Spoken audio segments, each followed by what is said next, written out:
This is a demonstration of how to extract CO alerts from the dashboard. From the Portfolio 1 view, we can look at the active alerts type table here, click on high level CO detected.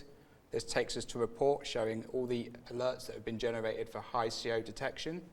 We can filter from active and resolved, and also we can export to Excel for passing to another team.